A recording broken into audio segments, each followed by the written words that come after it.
చూస్తుంటే నక్కతోక తొక్కినట్టే ఉన్నాడు టిల్లు. వరుస హిట్లతో ఈ యంగ్ హీరో వరుసే మారిపోతుంది. ఇప్పటిదాకా సొంత కష్టంతో పైకొచ్చిన టిల్లుకు ఇప్పుడు దిగ్గజాలు తోడుగా వస్తున్నారు. అప్కమింగ్ మూవీలకు గ్రాండ్ కాంబోలో రాబోతున్నాయి. లాస్ట్ ఇయర్ బాలకృష్ణ భగవంత్ కేసరి సినిమాతో బిగ్గెస్ట్ హిట్ అందుకున్నాడు. ఈ సినిమా తర్వాత బాలకృష్ణ కొంత గ్యాప్ తీసుకొని టాలెంటెడ్ డైరెక్టర్ బాబీతో సినిమా చేస్తున్నాడు. బాబీ కూడా బాలయ్యకు పెద్ద ఫ్యాన్. బాలయ్యతో ఎప్పటి నుంచో సినిమా చేద్దాం అనుకున్నా కుదరలేదు. ఇక వాల్తేరు వీరయ్య సినిమా తర్వాత బాబీ బాలయ్యకు సరిపడే యాక్షన్ సబ్జెక్ట్ రెడీ చేయడం, బాలయ్యకు వినిపించడం, వెంటనే ఓకే చెప్పడం అన్నీ ఫాస్ట్గా జరిగిపోయాయి. ఎన్బీకే 109 వర్కింగ్ టైటిల్తో తెరకెక్కుతున్న ఈ సినిమా మీద ప్రేక్షకుల్లో భారీ అంచనాలున్నాయి. అలానే ఈ సినిమాకు సంబంధించి ఓ చిన్న అప్డేట్ బయటకు వచ్చిన క్షణాల్లో వైరల్ అవుతుంది. అలానే ఈ సినిమాలో విలన్ రోల్లో బాలీవుడ్ యాక్టర్ బాబీ డియోల్ నటిస్తున్నాడు.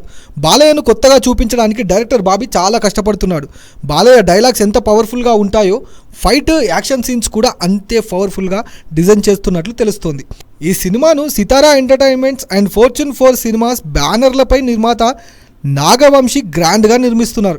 ఈ సినిమాకు స్టార్ మ్యూజిక్ డైరెక్టర్ అయిన ఎస్ఎస్ తమన్ మ్యూజిక్ అందిస్తున్నాడు. ఇప్పటికే ఈ సినిమా నుంచి మేకర్స్ రిలీజ్ చేసిన గ్లిమ్స్ వీడియో ప్రేక్షకులను విపరీతంగా మెప్పించింది. బాలయ్య మాస్ డైలాగ్స్తో అదరగొట్టాడు.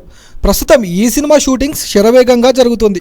దసరా కానుకగా ఈ సినిమాను రిలీజ్ చేయాలని మేకర్స్ భావిస్తున్నట్లు సమాచారం.